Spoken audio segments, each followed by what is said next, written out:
छात्राओं, रीति काव्य की चर्चा को आगे बढ़ाते हुए हम आज चर्चा करेंगे रीति काव्य की काव्यधाराएं या रीति काव्य की धाराएं। हम पूर्व में चर्चा कर चुके हैं। हिंदी में रीति शब्द का प्रयोग काव्य रचना प्रणाली के रूप में हुआ है। रीति का अर्थ है ऐसा काव्य जो अलंकार, रस, ध्वनि, गुण, नायिका भेद, छंद आदि काव्य शास्त्रीय प्रणालियों के आधार पर रचा गया हो।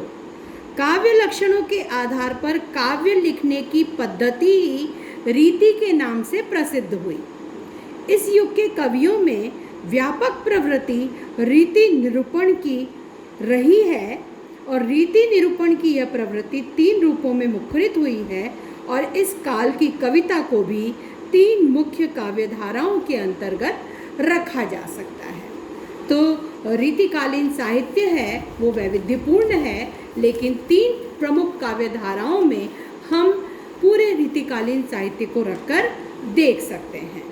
ये 3 काव्यधाराएं हैं, रीतिबद्ध काव्यधारा, दूसरी रीति मुक्त काव्यधारा और तीसरी रीति सिद्ध काव्यधारा। आइए हम एक एक करके इनको समझने का प्रयास करते हैं। तो सबसे पहले हम लेते हैं रीतिबद्ध काव्यधारा। तो रीतिबद्ध काव्य से तात्पर्य उस काव्य से है जो कि रीति की विशेष परिपाटी पर लिखा गया है। ये वे कवि हैं जो रीति की परिपाटी द्वारा निर्धारित पद्धतियों को अपनाकर चले हैं। इन कवियों ने संस्कृत काव्य शास्त्र के आधार पर काव्यांगों के लक्षण देते हुए उनके सुंदर उदाहरण जुटाए हैं और इस दृष्टि से इन्होंने संस्कृत काव्य शास्त्र के सिद्धांतों के आधार पर लक्षण ग्रंथों की भी रचना की है और उनके उदाहरण भी अपने काव्य के माध्यम से प्रस्तुत किए हैं।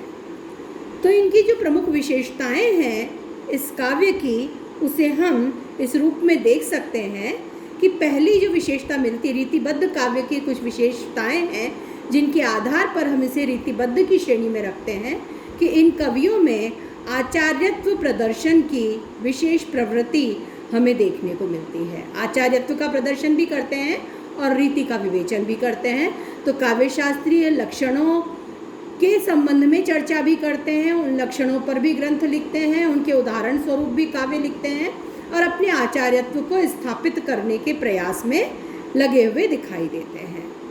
श्रृंगार वर्णन भी इस काव्य की एक प्रमुख विशेषता है और इस श्रृंगार वर्णन के अंतर्गत रीतिबद्ध कवियों ने नायिका की चेष्टाओं का और सौंदर्य का खुलकर वर्णन किया है। भक्ति और वैराग्य की धारा भी कुछ कुछ इनमें मिल जाती है और इसके साथ ही ये सभी कवि राज्याश्रय में पल रहे थे। तो राज्याश्रय में थे तो ऐसे में आश्रयदाता की प्रशंसा करना भी इन कवियों का मुख्य उद्देश्य रहा, क्योंकि उनकी प्रशंसा करके और उनकी इच्छानुसार काव्य रचना करके ये कवि पर्याप्त पुरस्कार और प्रशस्ति प्राप्त कर पाते थे। इसके साथ ही कला पक्ष की और चमत्कार पक्ष की प्रधानता इस काव्य में हमें विशेष रूप से मिलती है, जैसी कि हम चर्चा पहले भी कर चुके हैं। जो सुकवि रीझी है तो है कविताई, नहीं तो राधिका कन्हई सुमिरन को बहानो है। तो चमत्कार प्रदर्शन और कला पक्ष की प्रधानता इनमें मुख्यतः दिखती है, जिसमें अलंकार बहुलता खासतौर से हम देख सकते हैं। इस कला पक्ष की प्रधानता के माध्यम से ये कवि दूसरे कवियों को प्रभावित करके प्रशंसा प्राप्त करते थे।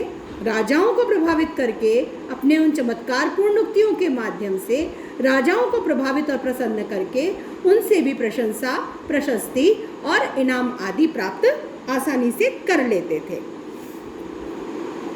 तो इस प्रकार से ये जो रीतिबद्ध काव्य लिखा गया उसके अंतर्गत रीतिकालीन जो मुख्य प्रवृत्तियां हैं, मुख्य विशेषताएं हैं, खासतौर से लक्षण ग्रंथों का निर्माण करना, उनके उदाहरणों को सामने रखना, आचार्यत्व का प्रदर्शन करना, आश्रयदाता की प्रशंसा करना, ये सब हमें पर्याप्त मिलती है। अलंकरण प्रधानता इनमें बहुत अधिक मिलती है। केशव जैसे कवि जो आचार्य कवि कहे जाते हैं और रीतिबद्ध कवियों की श्रेणी में ही आते हैं, उनमें तो अलंकार बहुलता बहुत ही अधिक है। उन्होंने तो यहाँ तक कह दिया था कि भूषण बिनु न विराजहि कविता वनिता वित्त। तो आभूषणों के बिना, अलंकारों के बिना न तो कविता शोभा पाती है, न वनिता, न ही स्त्री शोभा पाती है, न ही वित्त शोभा को प्राप्त करता है।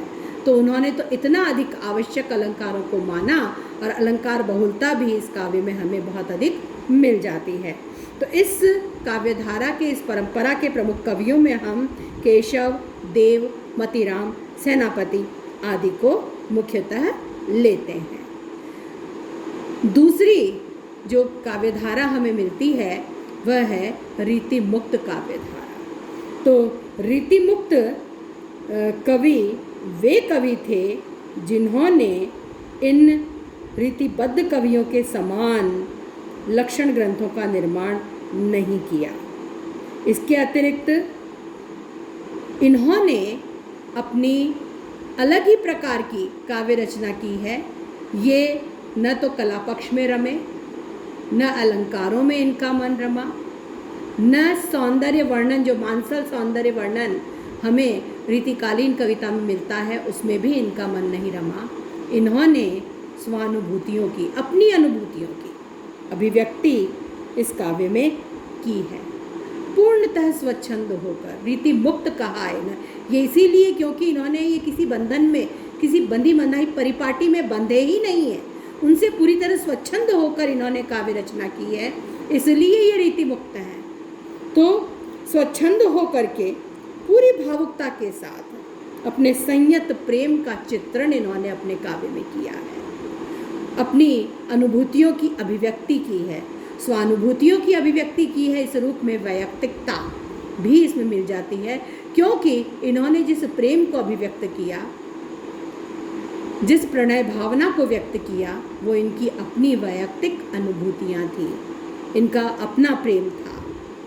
स्वच्छंद होकर के प्रेम की अभिव्यक्ति करना इस काल की अपनी विशेषता है। उस प्रेम में ये समाज के किसी भी बंधन, किसी भी रिवाज में नहीं बंधे थे। इसीलिए हम देखते हैं घनानंद, आलम और बोधा जैसे जो कवि हैं, उनकी प्रेयसियाँ हिंदू नहीं थी, मुस्लिम थी।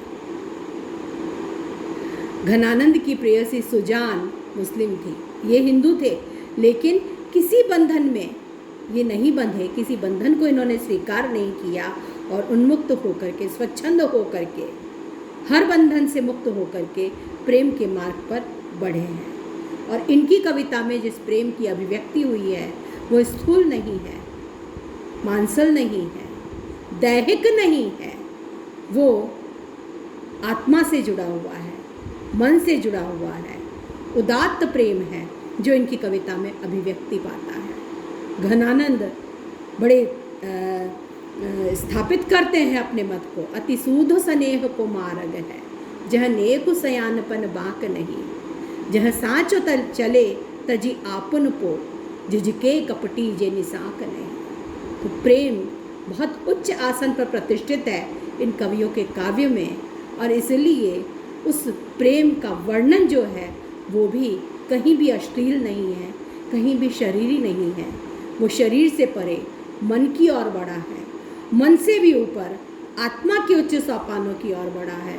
तो प्रेम की एक उदात्त अभिव्यक्ति हम इस काव्य में देख पाते हैं। नारी का चित्रण भी ये करते हैं तो उस सौंदर्य में हमें कहीं मांसलता नहीं मिलती, उस सौंदर्य में कहीं दैहिक वर्णन नहीं मिलता, बल्कि उसके प्रति, उसके व्यक्तित्व के प्रति एक आस्था हमें देखने को मिलती है, जहाँ वो नारी से प्रेम करते हैं और उस प्रेम की उदात्त अभिव्यक्ति करते हैं, कहीं भी उसे लज्जित होने का अवसर नहीं देते। इसी के साथ एक और जो मुख्य विशेषता है इन कवियों